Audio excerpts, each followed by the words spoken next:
Abra su Biblia en el Antiguo Testamento. Vamos a Primera de Reyes.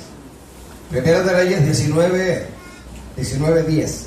Leo en el nombre del Padre, del Hijo y del Espíritu Santo.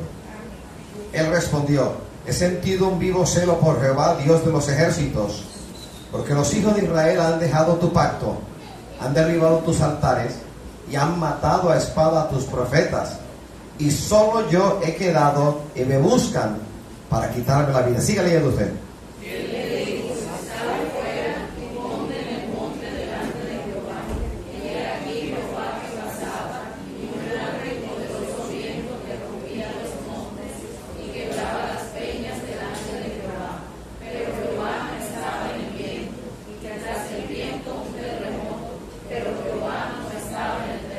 Y tras el terremoto un fuego, pero Jehová no estaba en el fuego, y tras el fuego un silbo apacible y delicado. Y cuando lo vio Elías, cubrió su rostro con su manto, y salió y se puso a la puerta de la cueva. Y aquí vino a él una voz diciendo: ¿qué haces aquí, Elías? Él respondió: he sentido un vivo celo por Jehová, Dios de los ejércitos, porque los hijos de Israel han dejado tu pacto, han derribado tus altares y han matado a espada a tus profetas, y solo yo he quedado, y me buscan para quitarme la vida.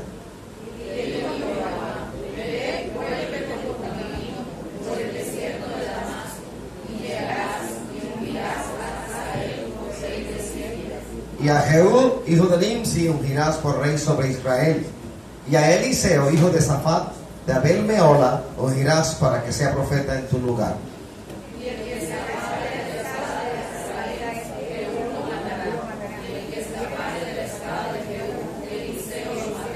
Lea conmigo el 18. Y yo haré que queden en Israel 7,000, cuyas rodillas no se doblaron ante Baal y cuyas bocas no lo besaron. Gracias, Padre. Alabados al Señor. En el mismo capítulo 19, cuando yo leo los versículos 1, 2 y 3, leo algo que llama la atención. Elías entró lleno de esperanzas. Sin embargo, un mensaje de Jezabel, una Jezabel airada y perversa, que juraba venganza por sus sacerdotes muertos, arrancó, disipó, borró las esperanzas de Elías. Lo amenazó de muerte, pero no se atrevió a echarle mano. El episodio anterior, el capítulo 18, narra cómo el Señor le habla a su profeta, a su escogido, acerca de lo que estaba ocurriendo en medio del pueblo de Israel. Israel poco a poco se fue apartando de los preceptos del Señor, cosa que le ocurre a muchos cristianos evangélicos. Empieza con fuego y al final los vemos envueltos en cenizas. Empiezan muy bien y empiezan a terminar mal. Empiezan alabando y glorificando y al final van menguando y menguando poco a poco. En medio de estos dos pensamientos se debatía el antiguo pueblo de Israel: ¿Jehová o los dioses de los pueblos que ellos encontraron en la tierra prometida, en Canaán, en la antigua Palestina? Se debatían en medio de dos pensamientos. Como ahora muchos pueblos se debaten en medio de dos pensamientos: o con el Señor y todo lo que significa el Señor, o en contra del Señor y con alguien más, sabiendo qué significa eso. O con el Señor o en contra de él. La palabra del Señor dice, hablando Jesús: el que conmigo no es, contra mí es. El que conmigo no recoge, desparrama. Es decir, el compromiso que tenemos con el Dios Todopoderoso es tan alto que Él demanda de ti y de mí que seamos de una sola pieza, o con Él o en contra de Él, pero no estemos en la mitad, no estemos cavilando si Jehová u otro Dios, si el Evangelio o en la vida del mundo. El Señor no nos quiere de esa manera. El Señor exhorta a la iglesia a que tomemos una seria decisión una vez y para siempre. Usted dirá, eso ocurrió en el Antiguo Testamento, amén, pero en el Nuevo Testamento también hay registro. El capítulo 3 del libro de Apocalipsis o Revelación de Jesucristo, en el capítulo 3 hay una alusión a una de las 7 iglesias del Asia Menor, la Odisea. Y cuando el Señor empieza a hablar de la Odisea, cuando no eres ni fría ni caliente, sino tibia, te vomitaré de mi boca. Literalmente eso es lo que dice la versión Reina Valera acerca de Apocalipsis en cuanto a la Odisea. ¿Qué significa esto? Que definitivamente el Señor espera que yo tomemos una decisión una vez y para siempre, o con Él o en contra de Él. Decir, yo no estoy en contra de Dios, pero vivir la vida en contra del Evangelio sí es estar en contra de Dios. Él demanda exclusividad. Él no quiere nuestros amores con el mundo, ni con cualquier otra cosa o persona, sino Él, que sea el número 1 en nuestra vida, que esté entronizado en nuestro corazón. Es decir, que ocupe el trono de nuestro corazón, que hagamos lo que Él manda hacer. La amenaza de Jezabel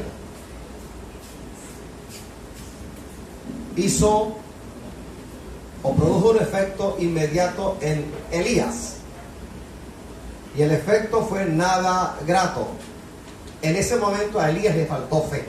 El profeta que había matado a 400 sacerdotes de Baal, en el capítulo 18 aparece la referencia, aparece el relato. Tuvo el valor, tuvo la valentía para hablar en nombre del Señor y para implementar lo que el Señor le dijo que hiciera, que retara a los sacerdotes de Baal y de Acera, que los retara. Y el reto fue, el Dios que responda por fuego, ese sea Dios sobre Israel. Y al pueblo, al escuchar la palabra de Elías, le pareció bien.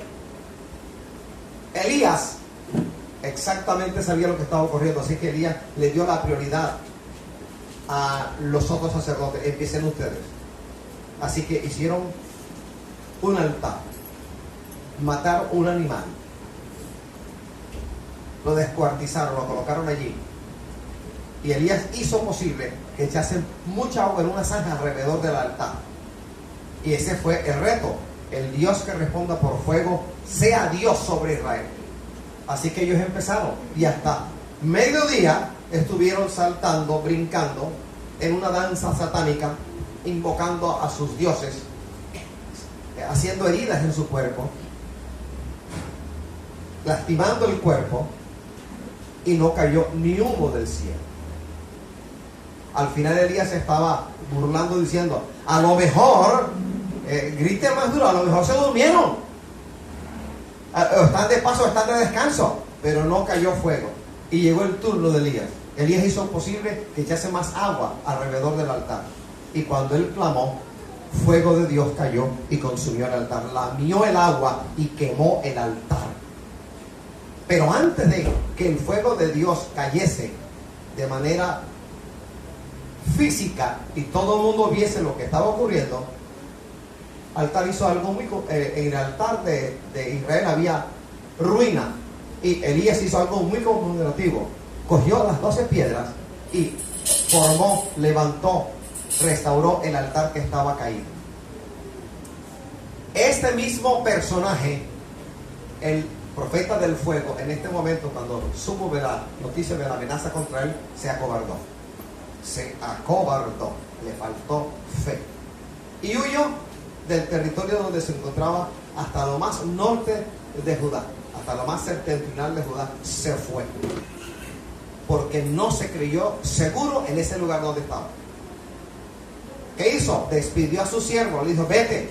Y él buscó refugio en las solitarias montañas del Sinaí, y allí deseó la muerte. Ahí estuvo Elías, el profeta del fuego, cobarde. Voy a buscar una cita en el Nuevo Testamento. Santiago 5:17 dice, Elías era hombre sujeto a pasiones semejantes a las nuestras, y oró fervientemente para que no lloviese, y no llovió sobre la tierra por 3 años y 6 meses. ¿Cómo era Elías? No era un Superman, no era un superhéroe, era una persona como tú y como yo, sujeto a pasiones. En esta oportunidad cayó de su fe. El Dios que lo respaldó derramando fuego. Él invocó al Señor, él invocó el fuego de Dios. Vio con sus ojos físicos, al igual que todo Israel, cómo fuego cayó y consumió el altar. Y ahora se acobardó. Mire bien, he aquí una depresión repentina y de manera extraordinaria después de los milagros en el Monte Carmelo. Hubo milagros, hubo portentos, hubo proezas, y luego la cobardía repentina y la depresión. Nada agradable en la vida de este profeta. Vamos a buscar otra cita. El profeta huyó de su puesto de deber. Vamos a 2 de Corintios. 2 de Corintios 12, 7. Dice: y para que la grandeza de las revelaciones no me exaltase desmedidamente, me fue dado un aguijón en mi carne, un mensajero de Satanás que me abofetee, para que no me enaltezca sobremanera, respecto a lo cual 3 veces he rogado al Señor que lo quite de mí. Y me ha dicho: bástate mi gracia, porque mi poder se perfecciona en la debilidad. Por lo tanto, de buena gana me gloriaré más bien en mis debilidades, para que repose sobre mí el poder de Cristo. ¿Por qué hago alusión a esta cita? Porque he escuchado a muchos hermanos del Instituto Bíblico aquí y de otras partes, que cuando hablan de Elías, enseguida lo referencian como el profeta del fuego, pero lo ven en una dimensión que no debe ser visto o estudiado.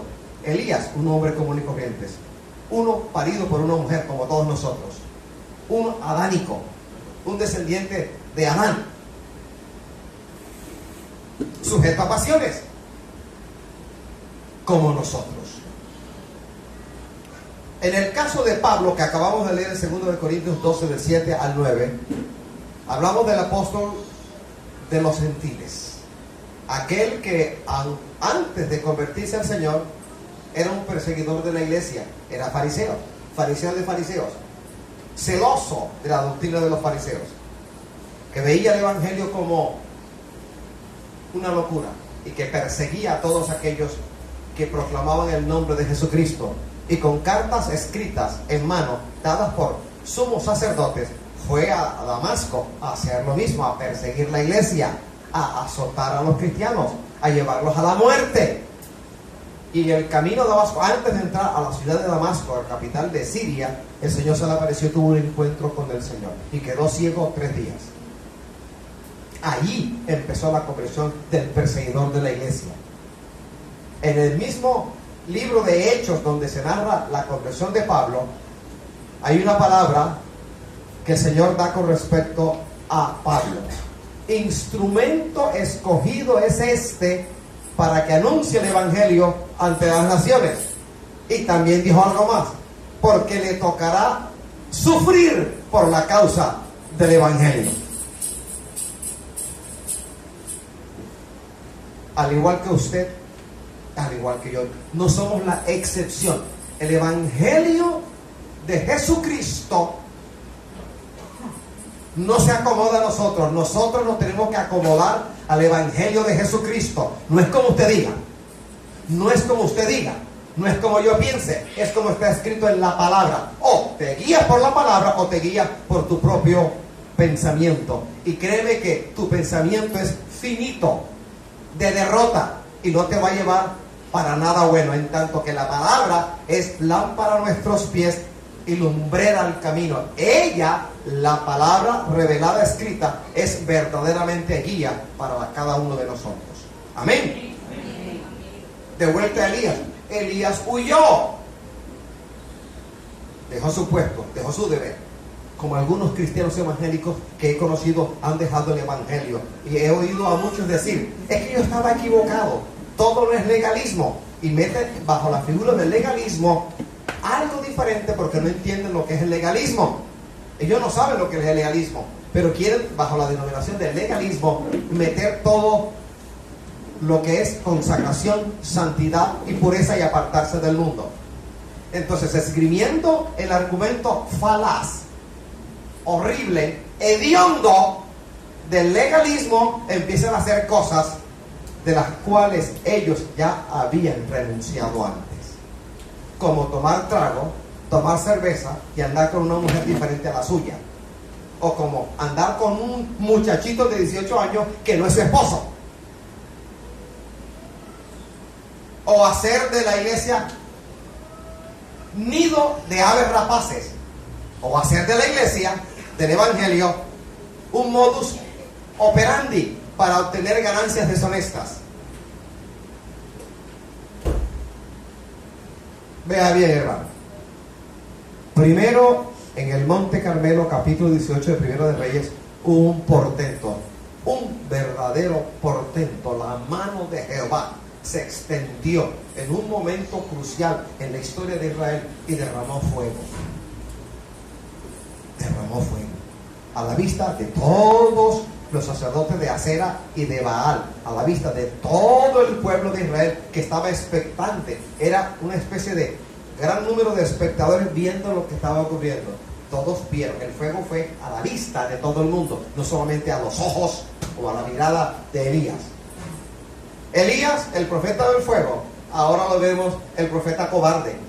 Dejó su puesto, salió huyendo, despidió a su siervo. Vete.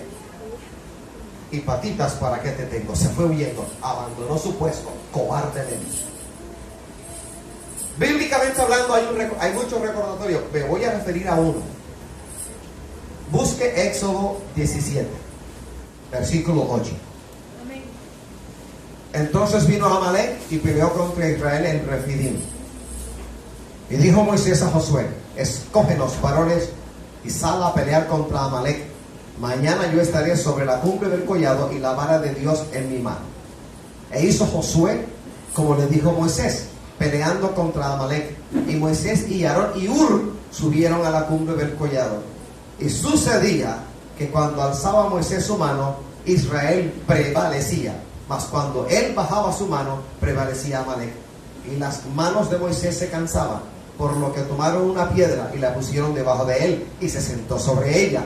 Y Aarón y Hur sostenían sus manos, el uno de un lado y el otro de otro. Así hubo en sus manos firmeza hasta que se puso el sol. Y Josué deshizo a Amalek y a su pueblo a filo de espada. Y Jehová dijo a Moisés: escribe esto para memoria en un libro, y di a Josué que raeré del todo la memoria de Amalek de debajo del cielo. Y Moisés edificó un altar y llamó su nombre Jehová Nisi, y dijo: por cuanto la mano de Amalek se levantó contra el trono de Jehová, Jehová tendrá guerra con Amalek de generación en generación.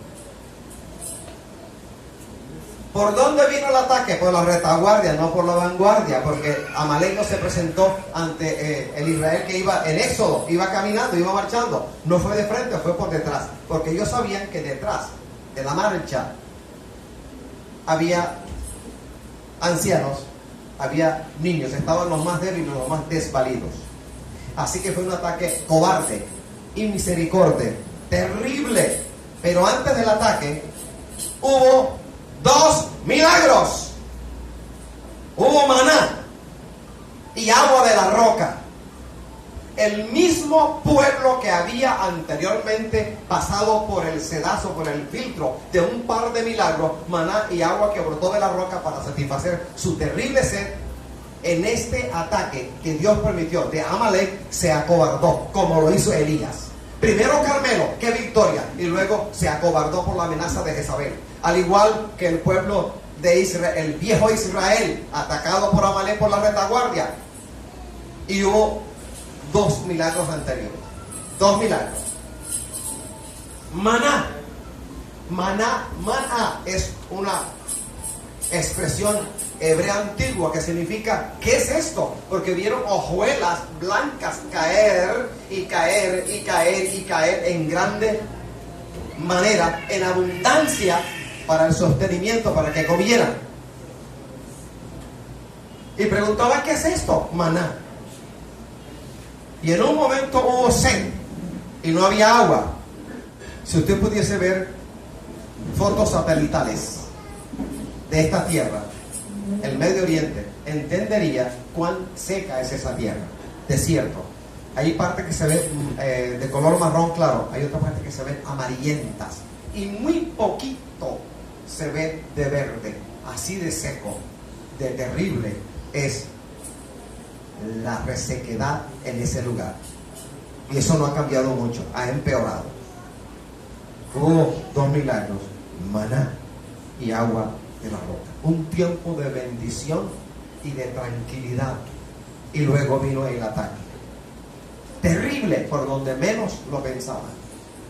Así ocurre con muchos hermanos. He oído a varias hermanas decir: pero no entiendo, el Señor, mira cómo me bendijo, mira la bendición. ¿Y por qué este ataque? Porque ignoran que cuando el Señor te tomó por hijo, te constituyó en miembro del ejército del Señor. Eres miembro de la iglesia, eres soldado. Y la lucha tuya durará hasta cuando físicamente te mueras, o hasta cuando el Señor venga en el rapto por la iglesia.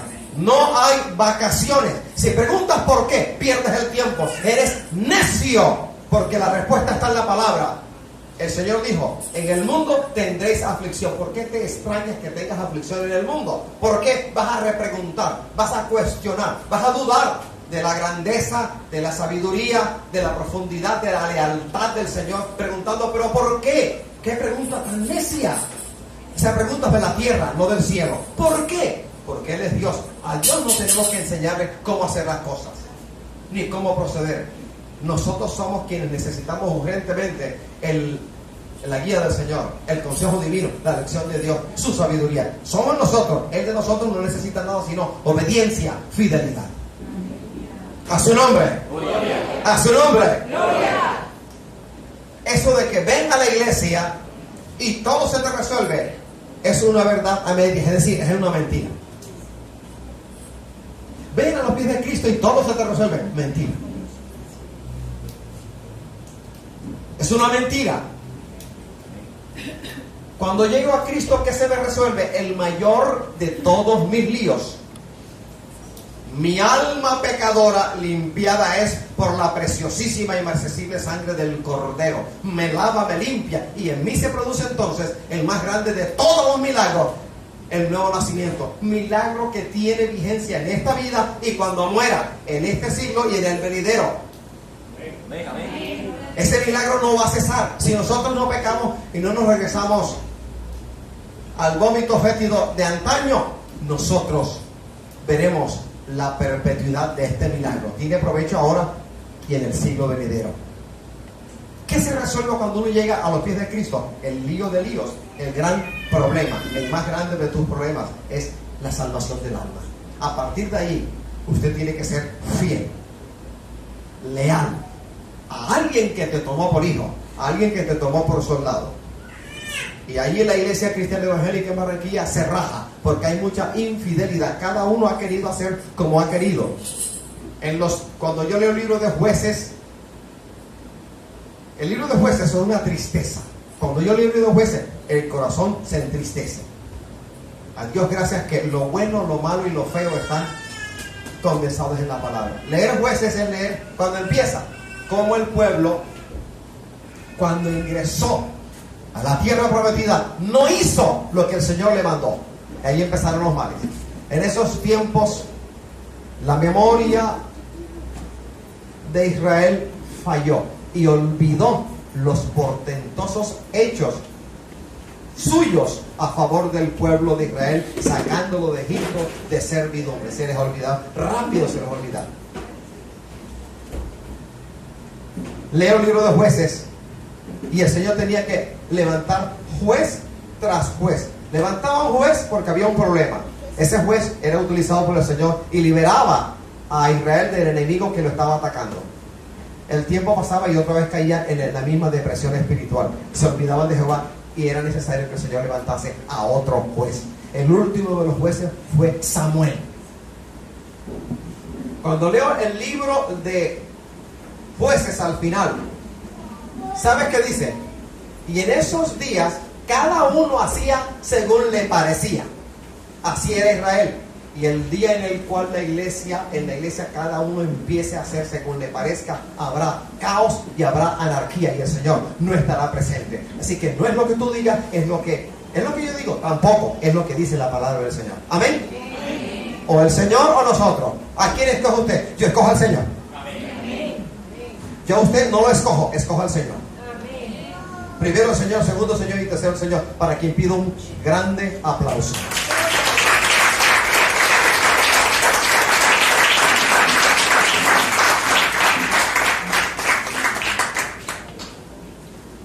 Años, 30 años, 40 años y la vida se te está yendo y todavía no tomas decisiones.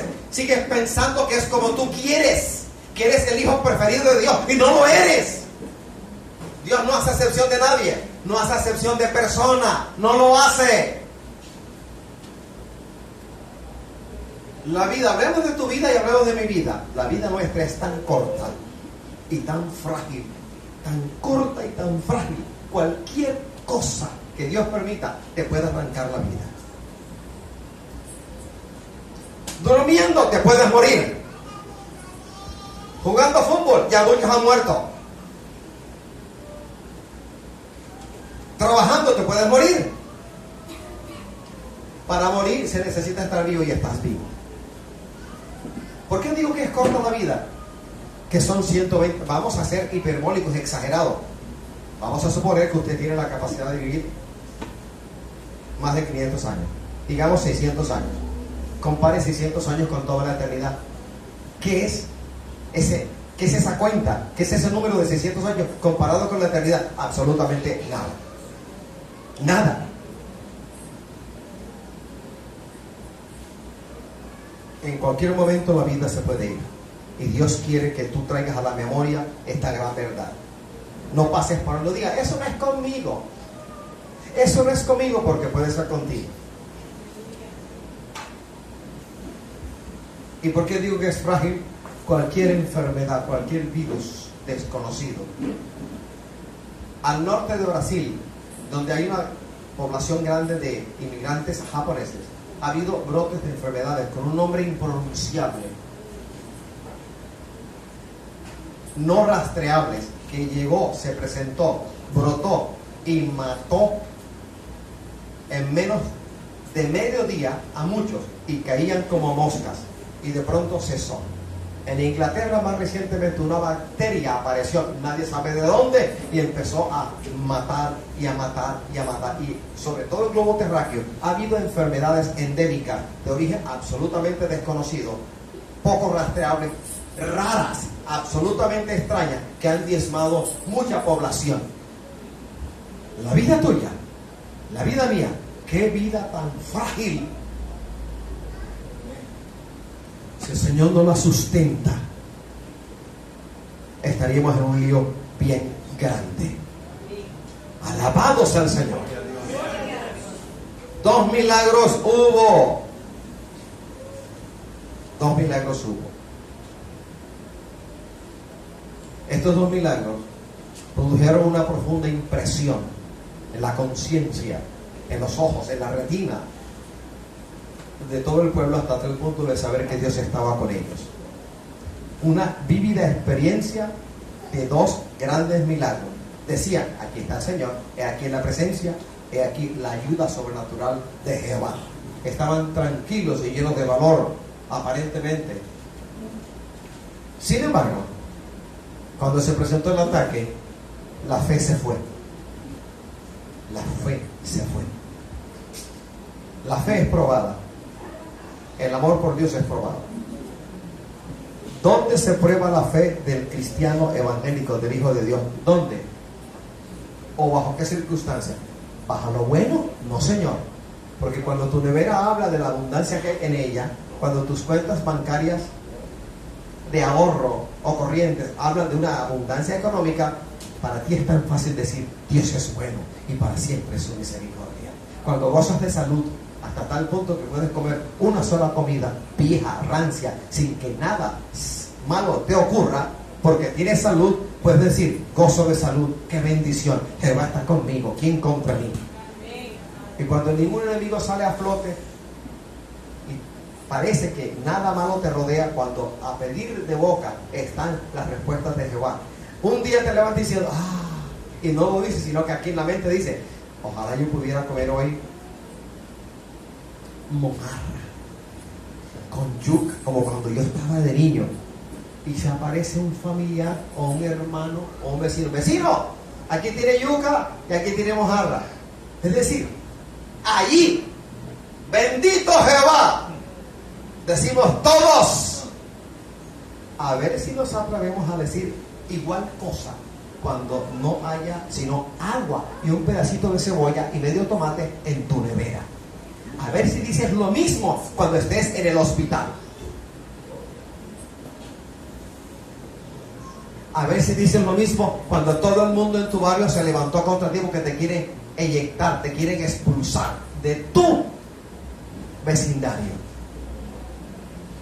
A ver si te atreves a decir: Jehová vive y reina por los siglos de los siglos. Ahí es cuando muchos hermanos pierden el año, como dicen los muchachitos de ahora. Se rajan en el test de la fe, porque la fe es puesta a prueba en la dificultad, en la enfermedad, en el ataque. A Elías el Señor lo probó bajo la amenaza. Al pueblo de Israel lo probó a través de Amalek, bajo el ataque de Amalek. Elías se rajó en el test de la fe. El pueblo de Israel se rajó. ¿Y tú te estás rajando, mi hermano? ¿O eres capaz de decir: ven acá, pastor, siéntese en la verdad es que yo entiendo? Así empieza el discurso, el argumento. Yo no entiendo. Y hermano, ¿qué es lo que no entiende? Hermano, tantos años bregando y no veo ni un mito. Uno pregunta: ¿y cuántos años lleva bregando, hermano? 2 años. Ahí me agarro la cabeza y digo: Señor, yo llevo más de 30 años bregando por un montón de cosas que todavía no han venido, y este ya se rajó. Vergüenza le debería dar al hermano y a la hermana que piensa y dice semejante cosa. A la hora de que salga una Amalek se raja: no, esto no es conmigo, esto es como el frío. Él es el que se mete en eso. Yo no, yo me aparto. Cobarde. Y los cobardes no tienen entrada en el reino de los cielos. Lea el capítulo 22 de Apocalipsis. ¿Quiénes no entran al cielo? Los cobardes tienen su parte también. ¡Cobardes! Te pongo un ejemplo como ser humano. Tienes una novia, o te has casado, tienes una esposa, y el amor que le indicabas a ella, que le prodigabas a ella antes de casarte, no puede ser el amor de ahora. Porque si tu amor por tu esposa ha menguado, arrepiéntase de su pecado. No es posible que ninguna enfermedad, mal, huracán, tsunami, cualquier cosa de esta naturaleza fuera de ella haga que el amor por nuestro cónyuge mengue. No puede ser. ¿Y por qué hablo de esto? Porque la relación esposo-esposa es una de las relaciones humanas que en la palabra se utiliza para hablar de la relación entre Dios y el hombre, Cristo y la iglesia. Y si el esposo empieza a mirar muchachitas que puede ser su nieta, es comparable a un hermano que, estando en el Evangelio, empieza a contemplar la posibilidad real de volver a las andanzas, en donde el dinero era fácil conseguir, en donde las mujeres eran fáciles de conseguir, en donde los compadres, entre comillas, abundaban. Es lo mismo, pero peor. ¡A su nombre! ¡Gloria! Gracias, Señor. Elías. Volvamos a Elías. ¿Qué había obrado Dios por el profeta Elías antes de la amenaza de Jezabel? Padre mío, vamos a resumirlo. ¿Qué había hecho el Señor a través del profeta Elías? Elías no hizo nada, fue el Señor a través de Elías. Primero, Elías resucitó al hijo de la viuda de Sarepta. Recuérdenlo. Elías desafía a los sacerdotes de Baal en el monte Carmelo y los mata, los degolló. Elías había profetizado antes que no llovería por 3 años, y luego oró y volvió a llover. Oró y no llovió, volvió a orar y empezó la lluvia. Es decir, un profeta cuya palabra era cumplida porque era palabra de Jehová. No estamos hablando de cualquier aparecido, de cualquier gentil aparecido. En el mundillo antiguo de los israelitas era Elías. Elías. Volvamos a Elías. Cuando Elías huyó de su puesto, el Señor no lo perdió de vista. Es decir, se hizo fugitivo porque huyó, dejó el fusil, había que hacer la corte marcial. El Señor no dejó al fugitivo, lo siguió, lo vigilaba, lo ministraba y lo sustentaba. Recuerde que en donde él estaba enviaba aves con carne en el pico para sustentar. Sin embargo, el Señor le permitió terminar el viaje, y en la soledad del Sinaí se le apareció para darle instrucciones. La primera pregunta es: ¿qué haces aquí, Elías? No esperes que el Señor te hable audible y hagas así y no veas a nadie, escuches una voz que te diga: ¿qué estás haciendo con tu vida? No tenemos por qué esperar semejante momento. Podemos ser fieles sin necesidad que el Señor nos regañe. A Elías el Señor lo persiguió, lo buscó al fugitivo y le dijo: ¿qué haces aquí, Elías? ¿Qué haces aquí, Elías? ¿Qué haces aquí, Elías? Una pregunta penetrante dirigida a este siervo. Y el Señor le ordenó sin demorar: regresa a Israel y sigue con tu obra. Iglesia, no te devuelvas a los rudimentos del mundo. No abandones tu puesto, tu deber. Tu puesto no lo olvides, tu deber no lo olvides.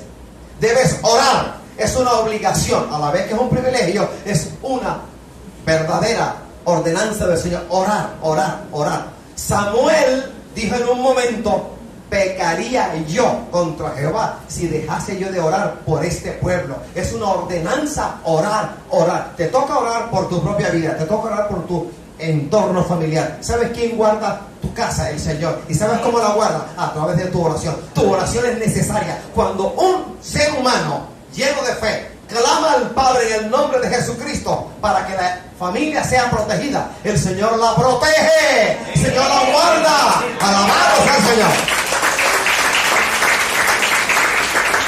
No abandones tu puesto.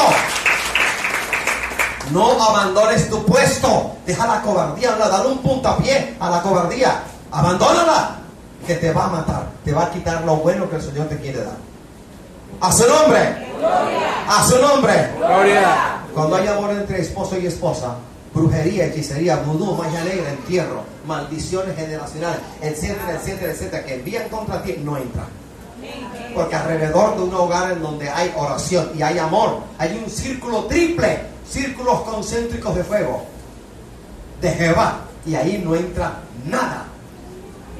He oído a brujas que han salido en cuerpo astral a hacer daño, y en el poder de un espíritu de demonio, a entrar a una casa y de pronto se dan de golpe con algo que no ven pero que está allí y no lo pueden penetrar. Y cuando regresan al lugar del cual salieron, a su cuerpo, en su casa, en su lote montado, en su finca, en su apartamento del norte de Barranquilla, por ejemplo, se le vuelven con un dolor de cabeza que ni migriñón ni nada por el estilo les puede quitar. Y luego viene la pregunta de esa brujilda. Lo que pasa es que no lo puedo dar. Y pregunta: ¿y qué pasa? ¿Por qué no puedo entrar? Y el demonio: no puedo. Una simple oración, dice usted. No, yo digo una oración de fe y de poder. Alcanza lo inalcanzable, logra lo que no se puede lograr por otro medio. Alabados al Señor, a su nombre. Aplauso a la gloria de Jehová.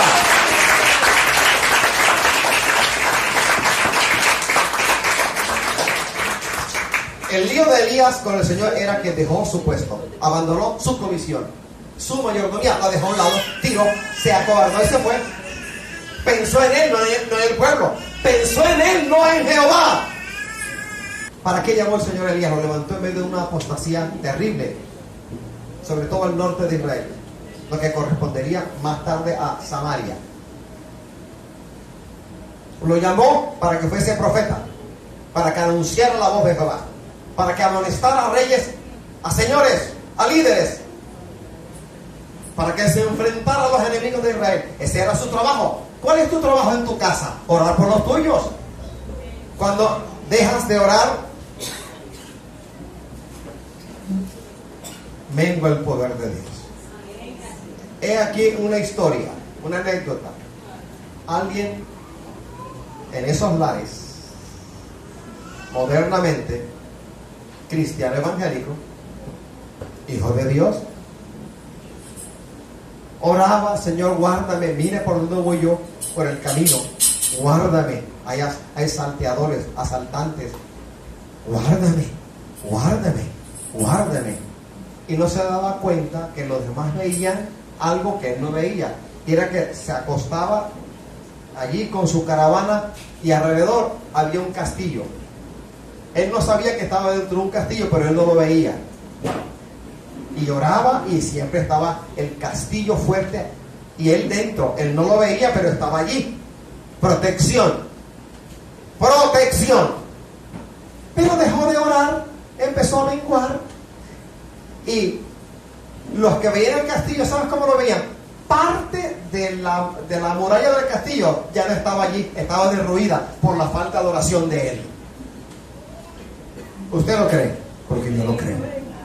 Literalmente es así. Cuando yo dejo de orar, el poder de Dios no cae, no baja, porque yo he abandonado mi puesto de deber. La tarea que le estaba esperando a Elías, que salió huyendo cobardemente, era ungir a 3 personajes que fueron absolutamente necesarios, claves en la historia de Israel para erradicar a los enemigos. Se le dijo, se le mandó a ungir, es decir, a nombrar de manera oficial y a derramar sobre ellos aceite de oliva, puro aceite, sobre sus vidas, ungido a 3 personajes. Él ungió directamente, fue a uno solo, a los demás directamente no lo hizo, él mandó a hacer. Alabados al Señor. 3 fueron destinados a ser instrumentos eminentes, sobresalientes, extraordinarios para destruir, erradicar la idolatría, aunque de 3 maneras diferentes. Mandó a 3. Hazael, el rey de Siria, Jehú y Eliseo. Ejecutó personalmente solo la de Eliseo, pero las otras 2 fueron cumplidas por orden de él, y él recibió la orden de Jehová. Si Elías se hubiese quedado a donde huyó, el Señor había tenido dificultad para levantar a otro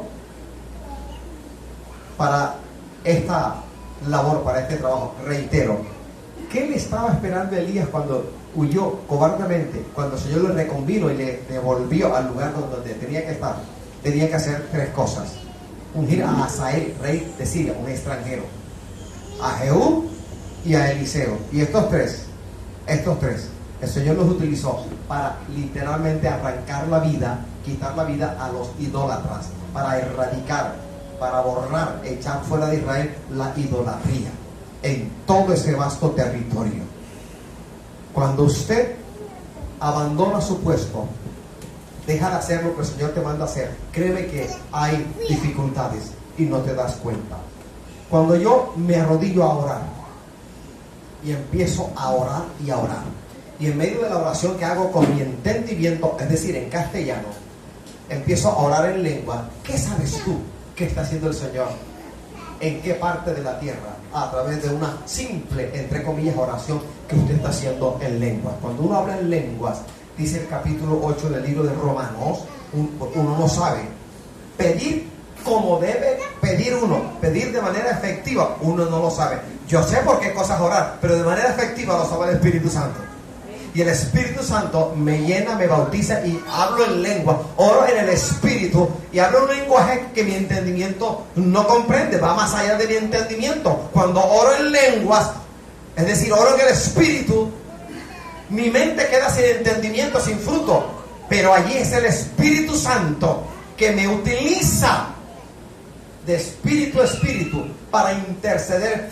Vaya usted a saber por quiénes y por qué cosas. Alabados al Señor.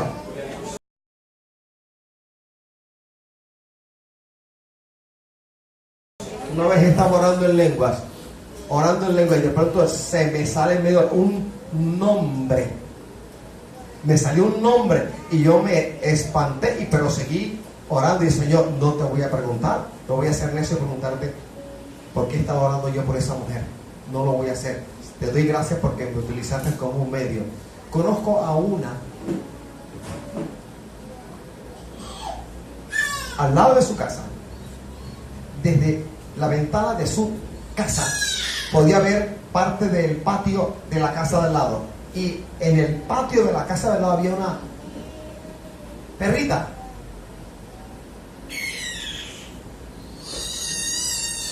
llena de piojos, llena de sarna, en muy mal estado. Entonces cuando ella veía a la perrita le daba ganas de vomitar y se le quitaba el apetito. Así que dice, Señor, llévate esa perrita, quítale el sufrimiento a la perrita, llévatela. Y ella se olvidó del asunto creyendo que el Señor lo había escuchado. ¡Qué necedad! A veces somos necios y pedimos cosas que el Señor nunca va a responder. Y empezaba a orar en lengua, oraba en lengua, y de pronto se le olvidó el asunto, y al cabo de cierto tiempo volvió a mirar por la ventana a ver si la perra ya estaba muerta, y la vio hermosa, estaba sana, hermosa, y se espantó. Señor, por si yo estaba pidiendo que la matara. Y el Señor, el Espíritu decía, cuando tú orabas en lengua, tú estabas intercediendo por este animalito. Alabamos al Señor. Gracias, Padre, gracias, Hijo, y gracias, Espíritu Santo.